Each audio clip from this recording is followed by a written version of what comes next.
Hey everyone, I just wanted to do a review that I said I would do on the suspension upgrades I did for my 2020 F350 with my 2008 Bigfoot camper.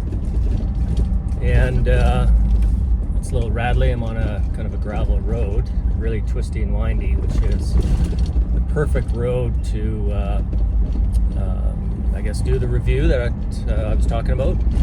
So I did the Timbrens first on my leaf springs, and that worked great. That helped the sag.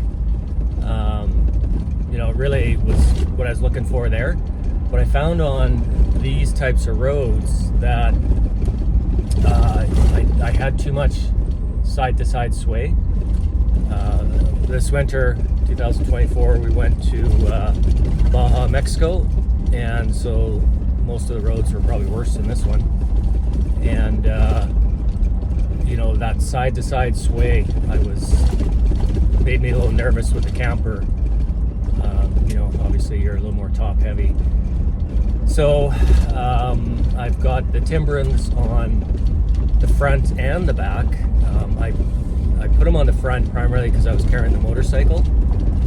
So just so you know that I have them on the front and back. And I've got stock shocks. I'm thinking about doing shocks, but I haven't done anything there. But basically right now, the stock suspension, other than those two things, no, it's not true. I put a Hellwig sway bar on. And that was, just didn't get rid of that back and forth motion. The Timbrens, or side to side, I should say. The Timbrens really did make a difference. So I just really wanted to let you know that it works great. I looked at the pin top system from Carly, seven grand. I just could not justify that for what I'm doing. If you're trying to make a Baja racer, then yeah, put a Carly suspension system in.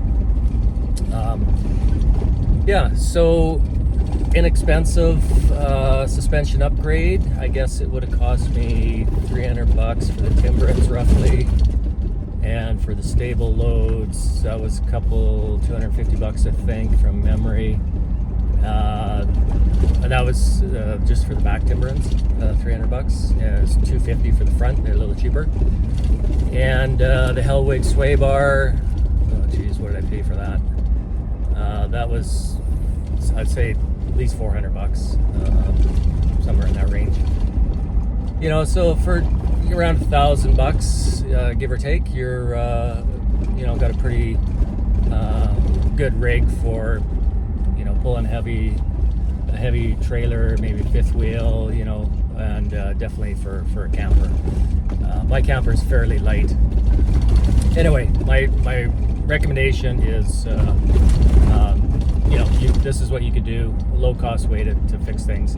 And another video you should watch is Kenny of All Trades.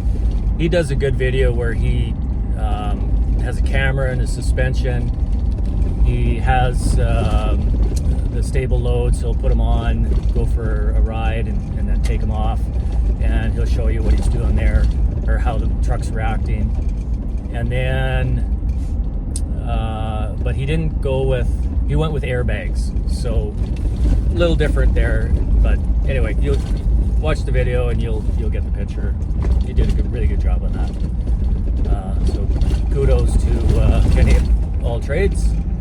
And I'll just flip the camera around so you can see the road that I'm cruising on and get an idea of that. And it's kind of a dirt road, hard pack, a little washboardy, it's twisty turny.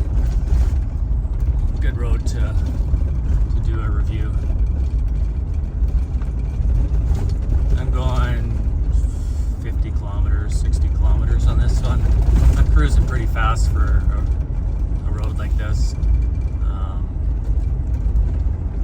But it's, like I say, a good road. And I came down this way to this little lake. Oh, and where I am, I'm in between Kelowna, British Columbia and Merritt.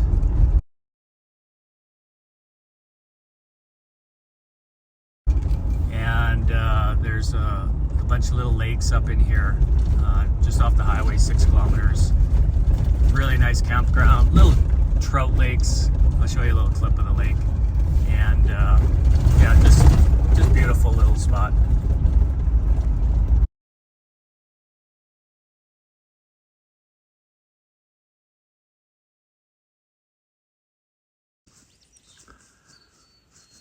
Here's Cane Lake.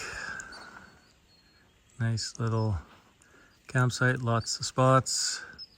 There's separate areas for if you have a bunch of horse trailers. Nobody's here. One other car, actually. Probably good fishing. A little rainbow trout. Yeah, I'm the only one here. Got a bunch of, other than one of the car that I said. And there's a bunch of firewood. Sign the local birds. $15 a day. That even come with all the firewood there. Hopefully I get on fire. I don't think there's fire ban on right now. But anyway, nice little lake. It's 9 kilometers from the highway. Someone over there. What a perfect day. Had a lot of wind of late, so much. I've been on the road for about 3 weeks. And this is the first day, of course, today I'm leaving, heading back home. It's no wind, beautiful blue sky, warm. This temperature, it's 15 Celsius right now. And yeah, really beautiful day. I usually like to travel on the crappy days and hang out somewhere on the nice days, but I gotta get back, have a few commitments, so it is what it is. Anyway, again, yeah, thanks for watching, and we'll see you on the next one.